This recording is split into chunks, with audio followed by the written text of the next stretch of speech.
Good afternoon. David and Kennedy here on a beautiful fall Friday afternoon after Thanksgiving.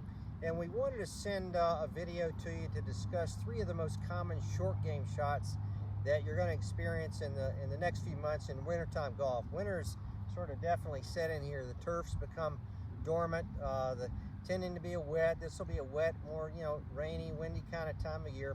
So these 3 short game shots are shots you'll be playing quite often in the next few months, simply because it's colder, you're layered up, and there's more greens missed this time of year because it's just harder to hit the ball solid. So Kennedy, let's go through the 3 shots. So we thought the first shot we wanted to go over it's just the basic greenside shot, played off, within 10 yards off the green. Grass is dormant. It's moved into this dormant time of year. Turf tends to be a little damp because it's a lot of rain this time of year. Windy conditions. We've got layers on, so we're not moving our best, but still there's some things you've got to do to successfully hit this shot.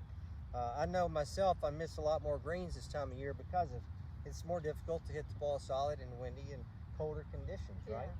So let's just start by just going over your equipment. So what loft do you have and what kind of bounce do you have? Good point. I mean, I tend to play the most lofted club. In my bag, it would be the 58 degrees. Okay. And it's got 10 degrees of bounce, which is just a general bounce. 8 to 10 is typical bounce number on your lofted wedges. Do you recommend more bounce or less bounce in these kind of wet, damp conditions? Yeah, another good question, because we see a lot of players play with too little bounce. You're 4 to 6 degrees on those lofted wedges, and it's just not enough.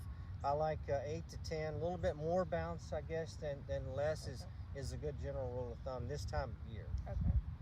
Let's go over this shot real quick. So Okay. when you walk up to this shot, what kind of adjustments do you make to your stance? What are you looking to see the ball do? Yeah. I mean, first thing always I'll look at is the lie of the ball, because the lie of the ball just determines every subsequent step after that. Yeah. Club selection, open face, square face, stock square face, or maybe even a closed face sometimes, depending on how much green I've got to work with. Yeah. But definitely the lie of the ball is first thing I look at, and obviously a little bit of grain. We've always got grain, so you look at it, is it down grain, in grain, or is it just pretty much a standard kind of lie? So that determines my shot selection, and obviously where the pin location is on the green, or the first few steps. Okay. Yeah. So just for this basic kind of greenside, short-sided shot, we're going to be going at the white flag. So what would be your approach to the white flag? Well, it definitely would be, since it's short-sided here a little bit, would be the most lofted club, no doubt. And if it's just a standard lie, here I'll put a few balls out here.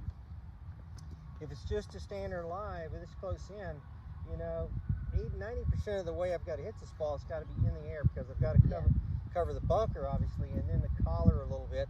So I've got to pitch it up into the green a little bit. So it's most all air time on this shot. Okay. So you're looking for a higher, softer shot? Yeah, I'm going to be laying the face open a little bit. That also exposes a little more bounce, which helps me in these little sort of damp conditions that are a little wet.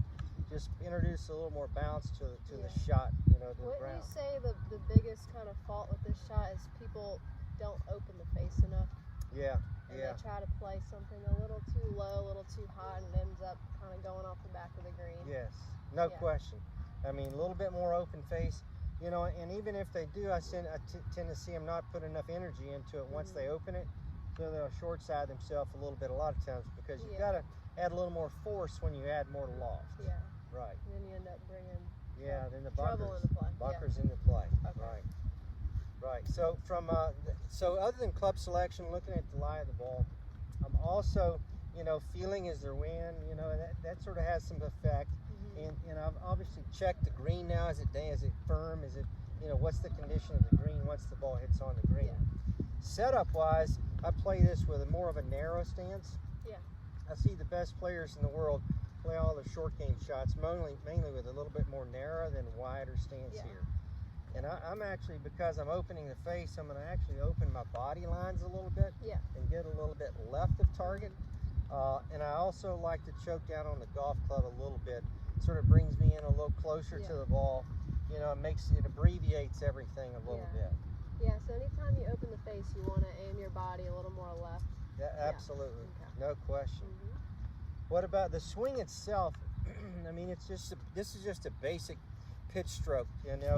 It's a bit of arms, it's a bit of shoulders, and it's just a touch of rotation as you follow through. So I'll go ahead and hit one in a little closer, here a little back, through, and just pitch it up in the air like that.